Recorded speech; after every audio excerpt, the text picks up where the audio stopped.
Hey generator installers, it's Mitch here at Swift Social. In this video, I want to show you guys how you should handle your ad testing and budget allocation. So if you watch to the end of the video, you're going to know how to split test your ads, how much budget to give to each of them, what numbers you should be aiming for, and ultimately how to get way more high quality generator leads from your Facebook and Instagram ads. So let's get right into it. So number one, you're going to see I'm looking inside of one of my clients' ad accounts right here. And we're going to go inside of the campaign and then inside of the ad set. And I'm going to show you kind of how I handle running the testing ads, winning ads, that kind of thing. So the first thing I'll talk about is how do we know when to kill an ad or when to turn it off or when to let it keep testing? So the way that I determine that, right, is let me move this over here. The way that I determine whether I should let an ad keep testing or whether I should kill it, first of all, depends on the conversion location that we're using. So if you're using instant forms on Facebook, which is like the native lead forms that Facebook lets you use on their platform, which I wouldn't recommend, by the way, you should be using landing pages.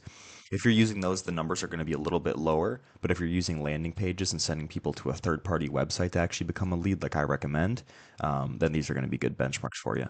So you'll notice right here that I have a few active winning ads running, and then I also have a couple test ads going at the same time right now. So basically, what I'll do, and I'll use this test one ad right here as a good demonstration. What I'll do is I'll look at all the KPIs to determine whether or not I should let the ad keep running and keep testing to find out if it's actually a winner or not, because you can't make the decision right away, obviously, right? So first number I always look at is the CTR all, and the CTR all is the click-through rate among all people who saw it, right? So you can see my ad right here is at 7%, which is fantastic. But I would say generally you should be shooting for at least a 3% click-through rate all on your generator ads. If you're under, 3%, then you're going to want to test out new creatives, new headlines, those kind of things, usually the eye-catching elements of the ad, right? The scroll stoppers. So you should be shooting for 3% CTR, and that's what I look for in my test ads. They should be at above, at least above 3%. Next thing I look at is the link click through rate or the CTR link click through rate. So this means how many people actually saw your ad out of 100, how many people saw the ad and actually clicked on your link to go to that landing page and actually check out your form and stuff like that, right? And this number is super important. And this number is also an indication of usually how good your ad copy itself is, which is the actual messaging inside of that that gets them to click on it. Because, the images on your ad, the headline, that kind of stuff is going to is going to really reflect in the CTR all right here, how many people click on that to begin with. But then as far as how many people actually go ahead and click on the learn more button or, the link in the description and go to the landing page, that's what this stat right here reflects, right? So I would recommend, a good benchmark for that would be anything above probably 0.75% link click through rates is a good place to be at. But ideally, if you can get over 1%, that's great. Um, the next thing I look at is CPMs, right? So CPMs, so you'll notice I have a $26 CPM right here. And what CPM basically means, it means cost per mil, but what it is it's your cost to show your ads to 1,000 people, right? $26 CPMs are great. This one's a little bit more finicky because this just depends on your area and stuff like that and the time of year and all sorts of different events. But generally, the most important thing is obviously the lead cost. That's the most important stat that we're going to look at, and I'll talk about that in a minute. But generally, if your ads are consistently after a few days getting over 50, $60, over probably over $50 CPMs, then I would look at changing some stuff. And as far as what you can change to actually make the CPMs go lower, usually what it has to do is with the creative itself, which is the image, the video that you're using on the ad. So if you have really high CPMs, I would recommend testing out new images. And ideally, when you're testing new images, you want the images to be bright, right? Ideally, you have people and the generator inside of the images.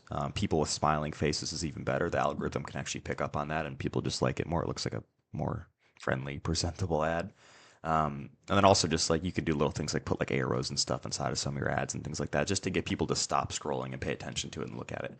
So those are things you can do to decrease CPMs. But then what I really look for when I'm running to landing pages, one of the main things that I look at is I look at all these stats and I make sure that they look good. So, above 3%, above 0.75%, ideally, below $40 CPM, something like that. But if all those look good, what I do is I look at the impressions then, which is how many times the ad's basically been shown to people.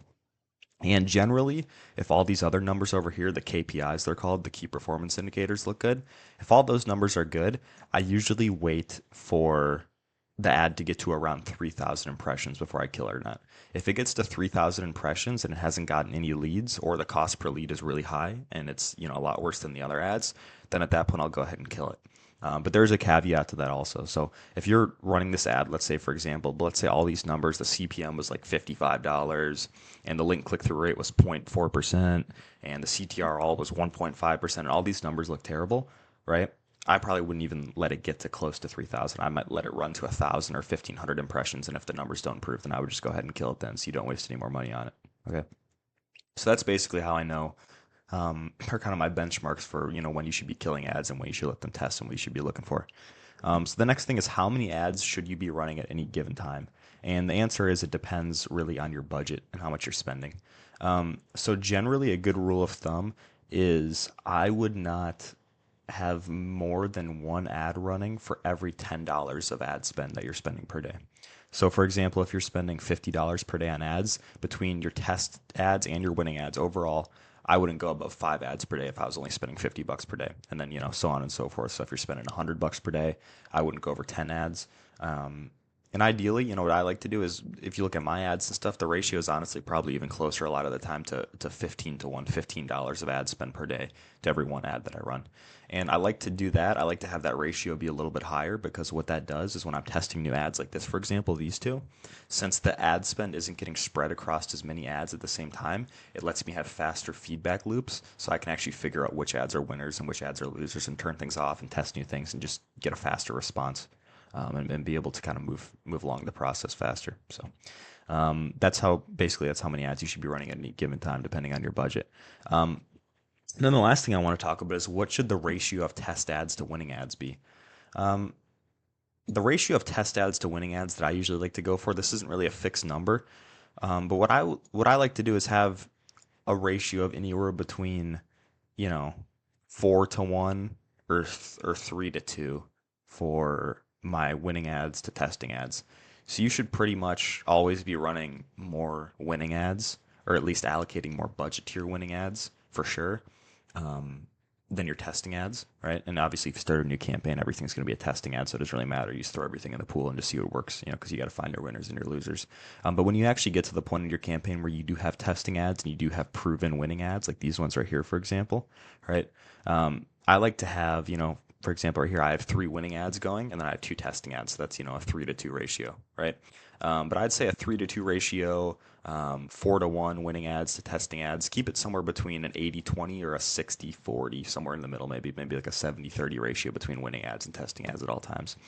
So what happens too is, for example here, like this ad right here, this test ad is actually doing super, super good. And it's performing just as well, if not actually a little bit better than a lot of these winning ads right now. So what I'll probably end up doing within the next day or two, or even today, I should probably do it, is I'll go ahead and I'll turn this ad, right, into a winning ad. I'll rename it to something so I know that it's a winner. I'll keep it going, and then I'll find one of these ads, like this one, for example, that's not performing quite as well. I mean, they're pretty close. I might just keep them all on, to be honest. But I'll go ahead, I'll turn this one into a winning ad. And then to kind of maintain that ratio, I'll go ahead and I'll make another test 2 ad. So I'll make another test ad to compensate since this one's going to turn into a winning ad. And then I'll test out a new element on that, whether it's a new creative, which is like the image or video, new headlines, new ad copy, whatever it is. But that's kind of the ratio that I like to go for. So I hope you guys found this video helpful, and if you go ahead and implement these things, I'm sure that you're going to get a lot more high quality generator leads.